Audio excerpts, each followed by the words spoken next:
আসলে আমরা বিশ্বনবীর জীবনী থেকে দেখি বিপদ আসলে উনি কি করতেন। বিপদ আসলেই প্রথমে বিশ্বনবী সাল্লাল্লাহু আলাইহি ওয়াসাল্লাম একটা দোয়া পড়তেন।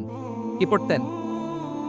তিনি পড়তেন ইন্না লিল্লাহি ওয়া ইন্না ইলাইহি রাজিউন। নিশ্চয় আমরা আল্লাহর জন্য, নিশ্চয় আমরা কার দিকে ফিরবো ভাই? আবার কার দিকে ফিরবো? আওয়াজ করে বলুন তো, আমরা এসেছি কার কাছ থেকে?